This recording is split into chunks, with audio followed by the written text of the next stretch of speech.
Baik, bismillahirrahmanirrahim. Assalamualaikum warahmatullahi wabarakatuh.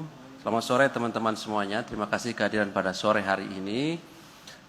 Kami akan menyampaikan perkembangan terkait dengan dugaan korupsi suap anggota DPRD Provinsi Jambi terkait dengan pengesahan APBD, di mana yang teman-teman ketahui KPK telah mengumumkan beberapa nama tersangka dalam pengembangan perkara yang sebelumnya telah 24 memiliki kekuatan hukum tetap, dan kemudian KPK menetapkan 28 anggota DPRD Provinsi Jambi dan penahanan dari 28 orang ini, dan masih ada tersisa sekitar 12 orang.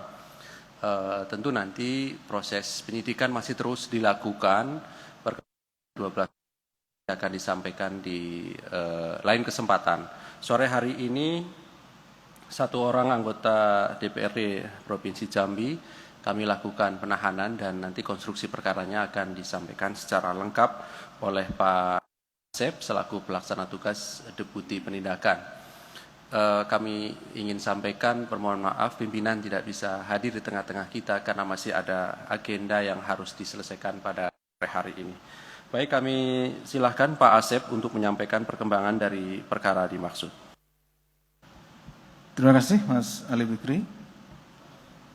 Bismillahirrahmanirrahim. Assalamualaikum warahmatullahi wabarakatuh. Selamat sore dan salam sejahtera bagi kita sekalian. Yang terhormat Mas Ali Fikri, yang saya cintai dan saya banggakan rekan-rekan jurnalis serta masyarakat yang menyaksikan acara ini secara live. Pada hari ini kami akan mengumumkan penahanan tersangka perkara pengembangan terkait suap anggota DPRD Jambi dalam pengesahan RAPBD Provinsi Jambi tahun anggaran 2017-2018. Sebetulnya ini udah yang kesekian kali di mana tentunya ini perkara ini berproses.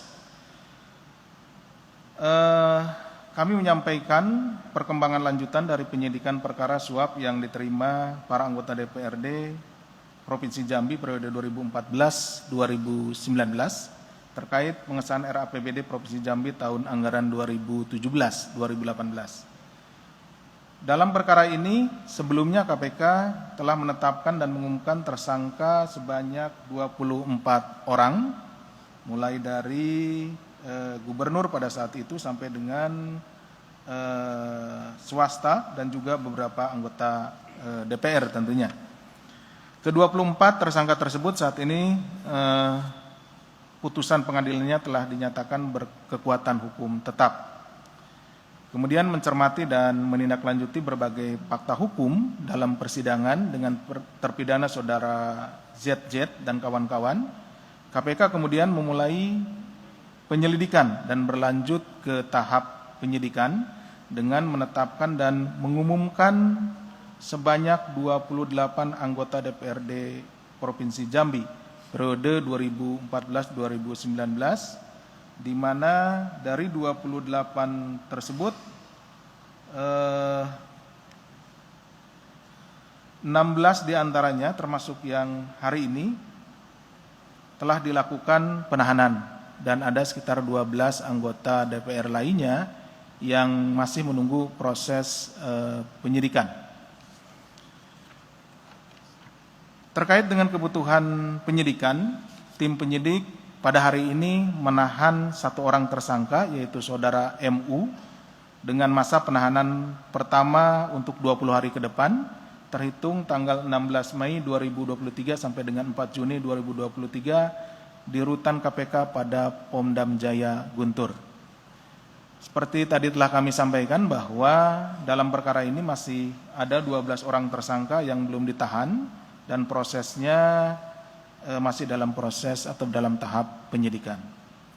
Adapun konstruksi perkaranya seperti yang telah disampaikan pada kesempatan sebelumnya, di mana RAPBD Jambi tahun anggaran 2017-2018 tercantum berbagai proyek pekerjaan infrastruktur dengan nilai proyek mencapai miliaran rupiah yang sebelumnya disusun oleh Pemprov.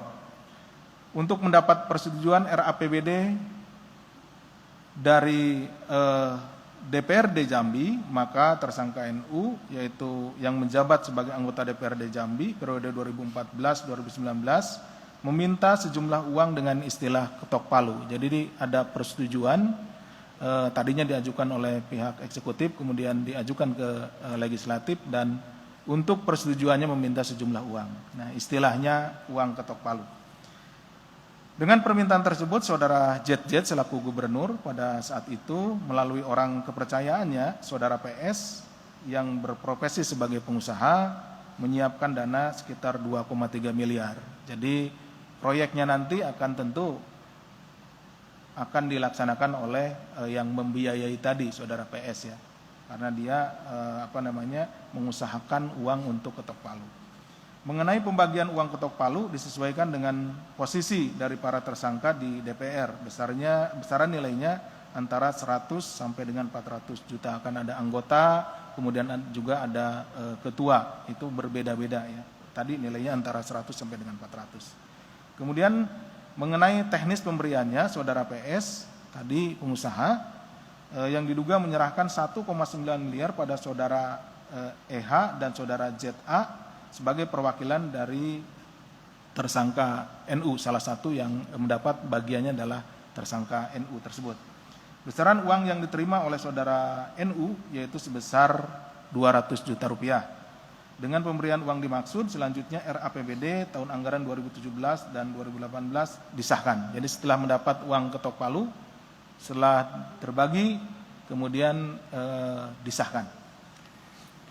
Untuk mengganti uang yang telah dikeluarkan oleh Saudara PS ya selaku swasta tadi, pengusaha yang diberikan pada tersangka MU dan kawan-kawan, maka gubernur pada saat itu Saudara ZZ memberikan beberapa proyek pekerjaan.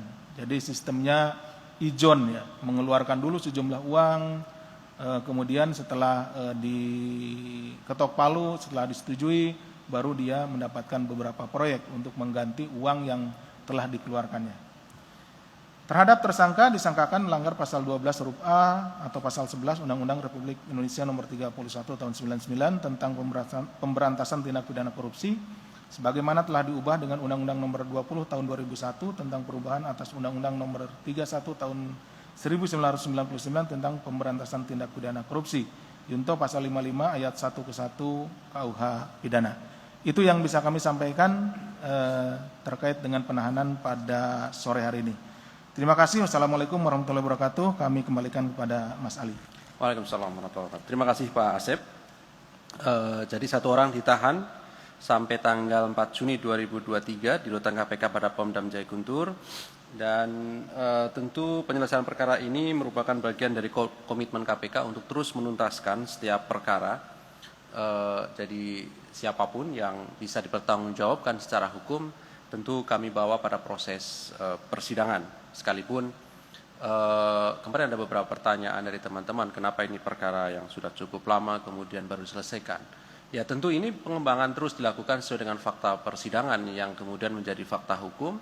Kami harus tindak lanjuti sebagai bentuk keadilan terhadap semua pihak yang harus dipertanggungjawabkan secara hukum gitu ya. Baik, kami silahkan 3 orang penanya, boleh terkait perkara ini ataupun perkara yang lain, silahkan. Oke ya, sebelah kanan saya dulu ya, silakan. Iya, untuk kasus ini saya mau nanya soal yang 12 orang lain yang belum ditahan, itu kapan ditahan? Apakah memang ada bahan yang kurang sehingga penahanan belum bisa dilakukan saat ini? Terus apa masih ada pihak lain yang ditarget dalam kasus ini? Karena kan tersangkanya nambah terus. Untuk kasus lain sekalian ya Mas. Kasus suap DMA itu di persidangan disebut bahwa Dadan Tri memberikan Hasbiasan sebuah mobil McLaren dan Ferrari. Nah apakah benar? Apakah itu akan didalami lagi ke depannya? Terus mau nanya soal kasus Rafael Alun. Ini kan dia nerima gratifikasinya pakai konsultan pajak, perusahaan konsultan pajak. Itu kan artinya ada urusan direksi perusahaan itu di situ kan. Nah, apakah KPK akan menerbitkan tersangka korporasi dari perusahaan itu? Terus, ada kabar di kasus Rafael Alun adanya keterlibatan pejabat tinggi di Kementerian Keuangan, yaitu adalah Dirjen Anggaran Kemenkeu Isa Rahmatarwarta. dalam dugaan TPPU Rafael Alun. Apakah itu benar dan apakah KPK akan mendalaminya? Terus mau nanya soal pemeriksaan Andi Arief kemarin, dia bilang ada kader Demokrat yang nerima uang dari RHP. Apakah KPK melihat bahwa aliran dana itu untuk kebutuhan partai karena melihat Andi Arief adalah ketua Bapilu yang memang ditugaskan biasanya untuk mencari dana? Terakhir soal Sekda Bandung yang dicegah, itu apakah KPK melihat bahwa Sekda Bandung ini ada keterlibatan kuat dalam kasus dugaan suap CCTV dan ISP di Bandung Smart City? Itu aja. Kan di tengah ada? Kalau nggak ada sebelah. Ya, oke, silakan dua. Sebelah ini dulu Mas ya. Ya, silakan, habis itu baru terakhir.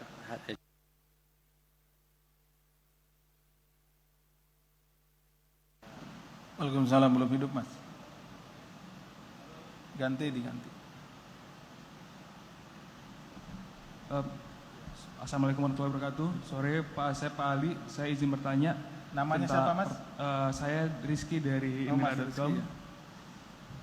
Saya ingin menanyakan tentang kasus ini Pak. Saya sebagai warga dari Jambi ini Pak. Pengen tahu gimana sih Pak, kan pola proyek infrastruktur ini kayak proyek menggiurkan nih Pak. Dan pola-polanya hampir sama, kayak ada kepala daerah, OPD, DPR, dan pihak swasta. Untuk kasus Jambi sendiri, ada nggak proyek baru selain ketok palu dari Mizola, pengembangan dari laporan masyarakat atau masuk penyelidikan? Terus juga tadi ditanyakan Bang Chandra tentang 12 anggota DPR lain, gimana kabarnya? Terus apakah ada juga di daerah lain yang masuk dalam laporan masyarakat atau penyelidikan tentang proyek infrastruktur? Yang kedua, sejauh ini bagaimana perkembangan dari penyidikan kasus SDM? Sudah berapa orang tersangka yang diperiksa? Terus juga kapan nih Pak penggarapannya Pak, penahanannya? Dan yang ketiga tentang pernyataan Pak Nur Gufron yang meminta jabatan pimpinan KPK itu berpanjang menjadi 5 tahun. Paling itu aja, terima kasih. Saya kembalikan Pak. Halo.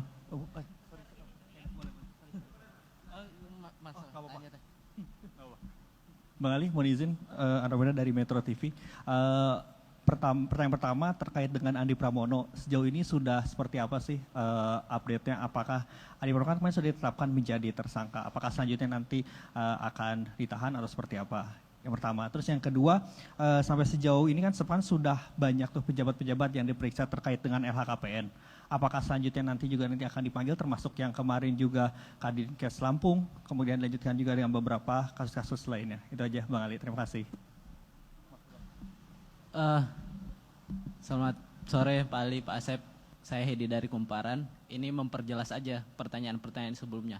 Yang soal Ferrari itu sebenarnya milik siapa sih Pak? Karena kalau dibaca di salinannya itu kan pakai di STNK-nya itu nama seorang perempuan. Nah itu sebenarnya detailnya disita dari Pak Gazalbab atau siapa gitu. Terus yang soal kasus yang Bea Cukai yang baru naik penyidikan itu sejak tahun berapa kali, kalau bisa dikasih clue-nya begitu. Terima kasih banyak.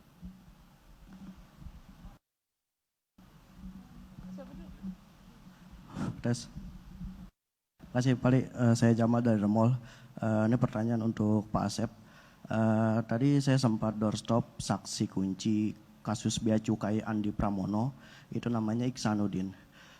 Dia bilang katanya modus gratifikasi Andi Pramono ini terkait Bea Cukai, terkait ekspor dan impor, bisnis ekspor dan impor. Apakah benar Pak modusnya seperti itu? Lalu saksi tersebut juga bilang sudah diminta dan menyerahkan bukti perantara antara perusahaan dan Andi Pramono. Apakah benar uang tersebut sudah dikembalikan dan berapa nominal Pak? Yang cukup, terima kasih. Ya, cek. Ya Pak, saya Salam dari Ainis TV, dari MNC. Ini mau nanya Pak, soal terkait dengan Komisaris Wika Beton. Ini update perkembangan kasusnya sejauh ini sudah sejauh mana? Dan juga terakhir ini dari Andi Pramono selaku mantan Kepala Bea Cukai Makassar. Ini kapan akan diperiksa sebagai tersangka Pak? Terima kasih. Oke, terakhir ya Pak berarti ya. Nanda dari Kompas TV Pak.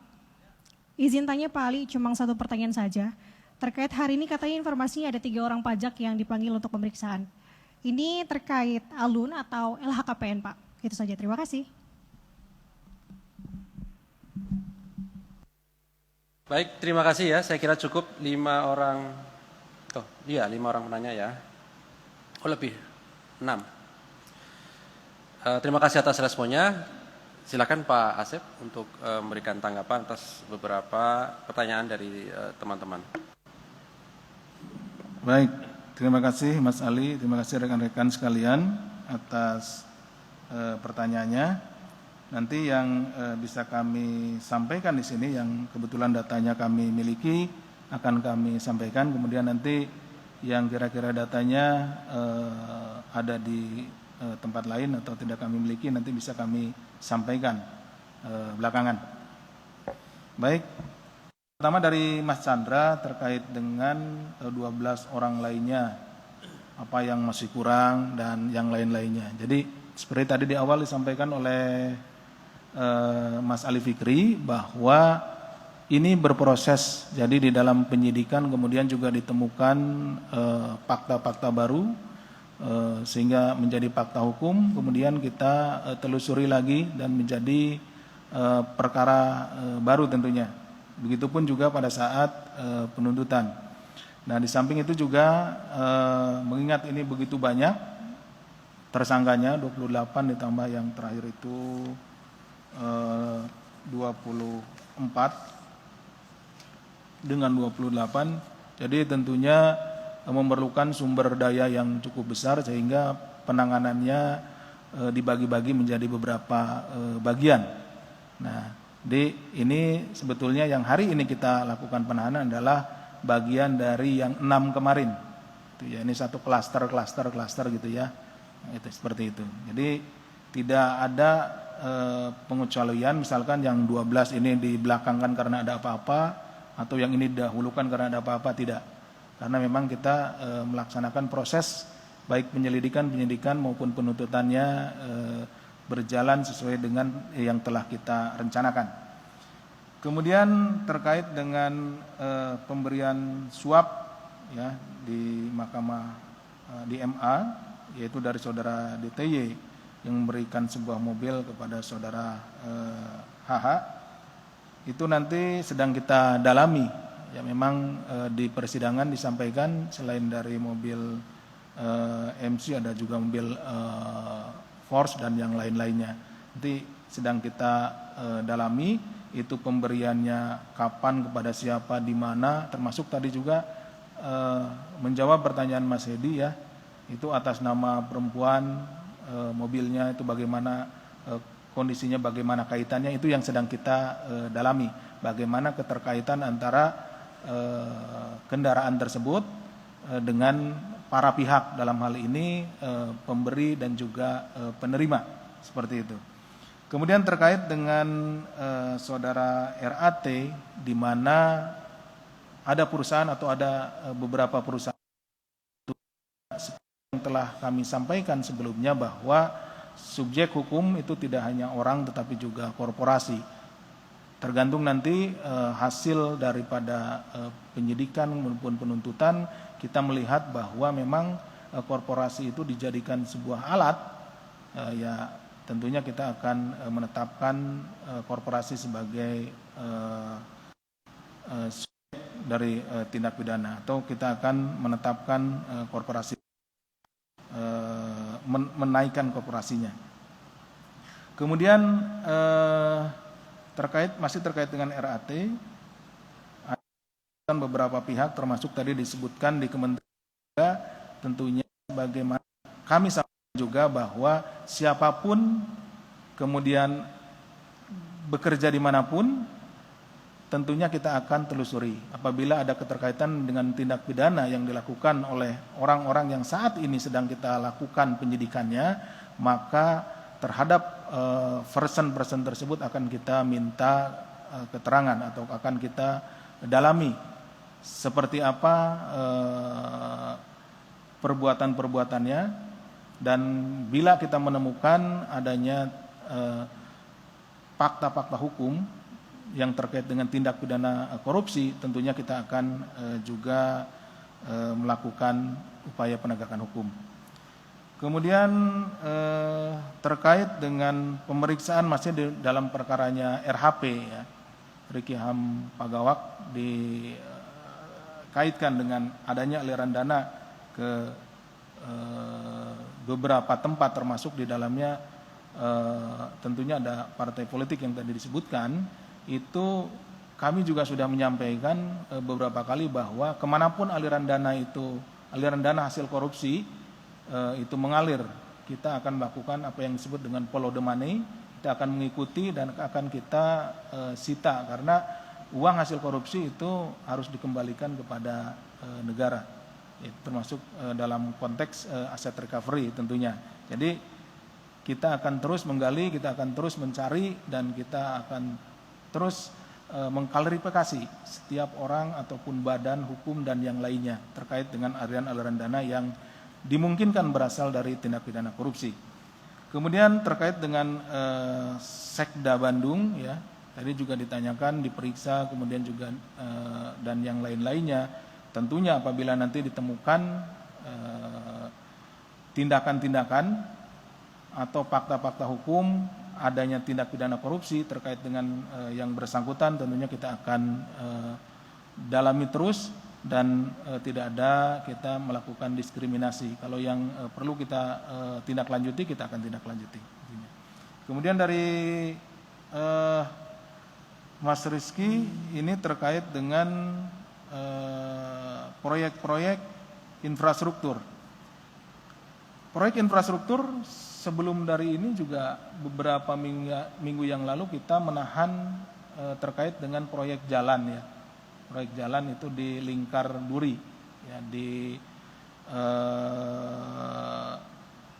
Riau. Jadi memang ini adalah salah satu modus operandinya seperti itu. Jadi untuk mendapatkan proyek seperti tadi, seperti yang di perkara ini adalah dengan membayar terlebih dahulu, mengijon terlebih dahulu, mengeluarkan terlebih dahulu sejumlah uang para pengusaha itu. Nah, untuk memuluskan supaya proyek ini disetujui, karena tentunya ini proyek berasal dari eksekutif, ajuannya kemudian ke legislatif. Di legislatif untuk dapat disetujui ada sejumlah dana yang perlu diberikan. Tentunya hal ini adalah oknum dari legislatif, karena tidak semua seperti itu ya. Tadi alasannya kalau di perkara ini adalah untuk ketok palu. Nah, setelah disetujui, maka sebagai balas budinya ya, karena telah mengeluarkan sejumlah uang yang membantu memperlancar, ya sebagian dari proyek tersebut diberikan kepada yang tadi mengeluarkan uang, seperti itu Mas. Kemudian terkait dengan penanganan perkara ESDM, tentunya sampai saat ini masih berjalan dan sudah mendekati final. Tentunya nanti ditunggu saja konversinya ya Mas Rizky ya, nanti akan kita konvers kalau sudah siap. Nah, terkait dengan tadi pertanyaannya gugatan jabatan pimpinan juga Pak MJ, itu adalah personal ya, jadi tidak terkait dengan masalah kedudukan beliau sebagai wakil ketua KPK di sini, tidak, tapi itu sebagai hak dari seorang warga negara yang mengajukan gugatan seperti itu. Jadi nanti silakan dikonfirmasi sendiri kepada Pak Nurul Gufronnya ya, sebagai personalnya. Kemudian dari Metro TV, ini terkait dengan saudara AP, update-nya sudah sejauh mana. Saat ini sudah seperti disampaikan oleh Pak Jubir, Pak Mas Ali Fikri, ini sudah naik pada proses penyidikan tapi baru beberapa waktu yang lalu, sehingga kita masih sibuk untuk mencari dan menemukan bukti-bukti terkait dengan perkara ini. Tentunya juga kita melakukan upaya paksa mencari barang bukti itu dengan cara menggeledah, menyita, dan yang lain-lainnya. Silakan nanti mungkin untuk update-nya bisa disampaikan oleh Mas Ali Fikri. Kemudian terkait dengan beberapa pejabat yang diperiksa di LHKPN, itu pada dasarnya sebetulnya adalah kita mengkonfirmasi ya LHKPN dengan saat ini biasanya atau beberapa pejabat itu ada laporan perbedaan antara LHKPN yang dilaporkan atau harta kekayaan yang dilaporkan di LHKPN dengan kenyataannya, baik itu melalui gaya hidupnya atau kepemilikan dari barang-barang ataupun properti yang dimilikinya. Tentunya kami juga menghimbau kepada, selain menghimbau kepada rekan-rekan, juga menghimbau kepada masyarakat, ya persilahkan untuk melaporkan kepada kami, kepada KPK. Kami di sini terbuka untuk menerima laporan Bapak Ibu sekalian. Kemudian Mas Edi dari Kumparan tadi kayaknya sudah kami jawab. Kemudian satu lagi terkait kasus bea cukai, ini gratifikasi dan yang lain-lainnya, ini sedang kita dalami, Mas Edi sedang kita dalami, nanti pada saatnya kita akan sampaikan. Selanjutnya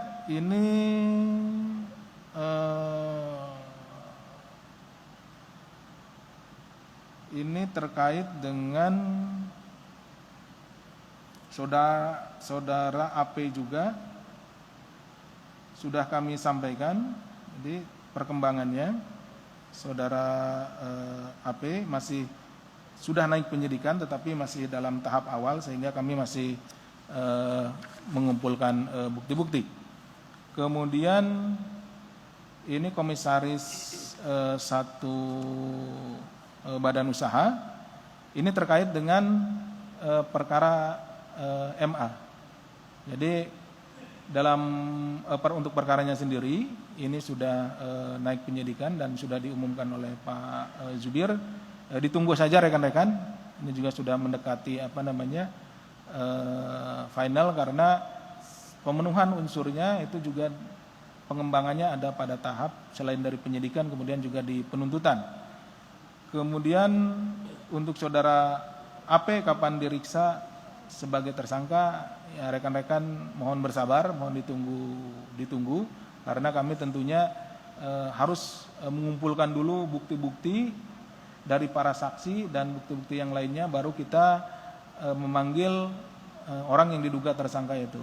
Kalau tiba-tiba ya belum kita memanggil saksi, belum kita mengumpulkan bukti-bukti, kita sudah memanggil tersangka, tentunya kita juga tidak bisa mengembangkan pertanyaan-pertanyaan kepada tersangka atau bisa menggali, tidak bisa menunjukkan bukti-bukti yang ada pada kita karena memang belum diperoleh buktinya. Jadi pemeriksaan terhadap tersangka itu biasanya memang di belakang gitu ya. Jadi saksi-saksi dulu, kemudian kita melakukan upaya paksa dulu, kita menggeledah, menyita, mengumpulkan bukti, baru bukti-bukti itu kita konfirmasi kepada tersangka, seperti itu. Itu mungkin yang bisa kami sampaikan, Mas Ali. Apabila ada yang belum, nanti rekan-rekan bisa menyampaikan kami melalui WA atau yang lainnya. Terima kasih. Wassalamualaikum warahmatullahi wabarakatuh. Waalaikumsalam warahmatullahi wabarakatuh. Terima kasih Pak Asep. Mungkin tadi Pak ada yang dari Mbak sama Nanda tadi ya, 3 petugas pajak ya akan dilakukan pemeriksaan hari ini atau LHKPN gitu Pak. Baik, terkait dengan pemeriksaan beberapa petugas pajak, karena di sini ada ada pemeriksaan setiap hari itu cukup banyak gitu ya. Jadi tentunya yang dipanggil ke sini sebagai saksi itu terkait dengan perkara-perkara yang ditangani oleh kita. Untuk spesifiknya nanti akan kami jelaskan. Baik, terima kasih Pak Asep. Jadi jadwal pemeriksaan kan selalu kita sampaikan ya, Pak Asep ke teman-teman. Bila kemudian tidak ada di jadwal berarti memang ada kegiatan KPK lainnya ya, baik itu pencegahan ataupun bahkan penindakan pada proses penyelidikan. Sedangkan sebagaimana yang sering kami sampaikan, untuk proses penyelidikan kan belum bisa kami sampaikan kepada teman-teman. Nanti ketika proses penyidikan seperti di bea cukai tadi itu kan kami pasti umumkan kepada masyarakat. Kemudian sebagai tambahan izin Pak Asep terkait dengan perkara yang sedang kita tangani juga tadi ada pertanyaan terkait dengan LHKPN, misalnya Kadinkes Lampung gitu ya. Informasi yang kami peroleh kan untuk besok tanggal 17 Mei akan mengklarifikasi Wakil Gubernur Lampung gitu ya. Kalau dari kita baca di pemberitaan dari Humas sana sudah menyampaikan atau dari pihak Pemprov sudah menyampaikan bahwa akan hadir besok untuk klarifikasi LHKPN untuk Wakil Gubernur Lampung. Harapannya tentu kita tunggu besok kehadiran dari Wakil Gubernur Lampung dimaksud. Kemudian yang kedua, untuk perkara di Mahkamah Agung, tadi Pak Asep juga sudah banyak jelaskan, termasuk bukti-bukti mobil mewah dan lain-lainnya, termasuk ada emas batangan juga. Saya kira teman-teman sudah mendapatkan informasi itu.